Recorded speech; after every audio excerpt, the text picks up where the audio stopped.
delegaciones claves, con algunas delegaciones que manifiestan tener problemas, grandes problemas en las negociaciones, y los convoca a estas llamadas reuniones de sala verde, ¿no? que son vínculos. Normalmente a estas reuniones de sala verde él convoca, como les comentaba, a los países principales, actores involucrados, digamos, tratando siempre también de convocar a países que sean representativos o que representen diversas posiciones. Entonces, por lo general, in the crossover SUV category, when you launched it in 2003, what determines when you take concept car to market? Okay, so it's a question of overall life cycle and product development. So usually what you have, if you look at this one that I showed you, you have what we call advanced product planning. So those guys look out usually 15 years into the horizon by saying what will mobility, transportation be like in 15 years from now. And they're not getting inspiration from looking left and right or looking back. They maybe get inspiration from going to the zoo, looking at animals or Bionic cheetah. Exactly. So they look very much into the future. So if you look at our parent, we have decided as Nissan Corporation by 2012 we want to be the leader in electric vehicles. It's not hybrids, not diesel, but electric. So now you're looking out. You need to have batteries. You need to have the power produced. Some of the cars that produce the batteries play different business model, different infrastructure, and so forth. So in this term, very much looking forward.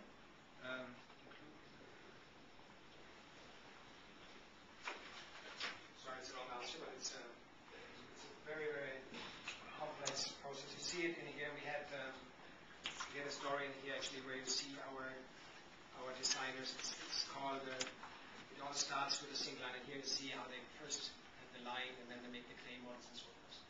Once we have that, then you actually make the concept car, then you get it to show or you others.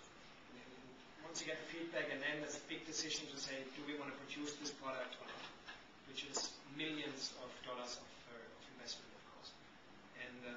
And then usually we manage that 5 years out and 5 years after. So the life cycle is we plan for the product 5 years, and then we manage it while it's out there for another 5 years.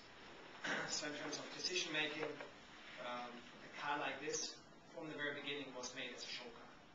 But sometimes you get so much feedback that you say, you know what, maybe we should do it. And I've seen in the industry some that never made it, and others that then in some revision made it. But you will not see this one exactly as it is, but some of the design cues will already be in our very next product. Or the drivetrain, the hybrid will be another product. Yes, so the ones we have here are all made in Japan. Manufacturing plant called Tochibi, which is a Nissan plant, but on that line and in that place it's only Infinitis made. The only other one is in the US is the QX, very big full-size SUV that's actually made in the US. But otherwise all made in Japan. like the Armada, right? Yeah, close to that. Lulu? Okay, any other? One last one. The question is more related about your experience with the Japanese people. How was your experience working with them? Good question. That's for me a very personal question. I've been going back for 21 years now to Japan. I went to university there. I lived there twice. My son is born there. So I have more than a professional experience. But I took a class. We have a very interesting internal training because of French and Western culture from Renault and Nissan colliding with the Japanese culture. And so the Western gaijins get a training called How to Work with the Japanese partners. And then there's another class for the Japanese, How to Work with the French. I wish I would sit in the other class because then it would be interesting to see how they teach the Japanese colleagues. But for me, one of the most interesting things to summarize is decision making. So if you look at the French way, which couldn't be more extreme versus the Japanese way. So in Japan, if you have dealt with Japanese, very, very, very long discussions on different levels. So you discuss, it goes through many, many, many ways. And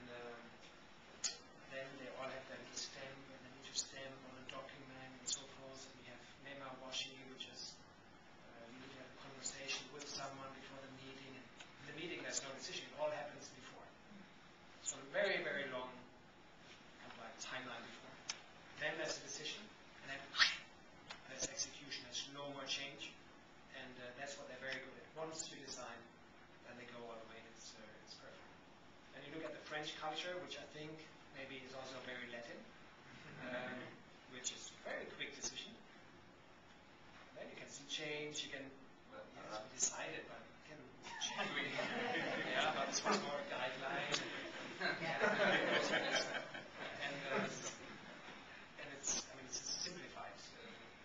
People are different, but that's the big picture. And the problem is, there's pros and cons to both. But the problem is when those things collide, it can be very tricky. So in an ideal world, you would have maybe the designers and the creative thinkers more on one model, and you would have the execution, implementation, and I think this is what the company tries to do. Is how do they take advantage of both of the best worlds? I say, okay, we take all of this, what the Japanese system is very good at, and at the same time what is the Western, but it's tricky. And I've been there in Japan, and it's the same here. You see in meetings, either they seem like asleep, or you have language barrier. They're not understanding not even 50% of what you're saying. Or me as an expat being sent there, you are sent to change something, and their whole idea is you not to be successful changing nothing, because they know you will be gone in 3 years, but they will have to stick with. So it's tricky, but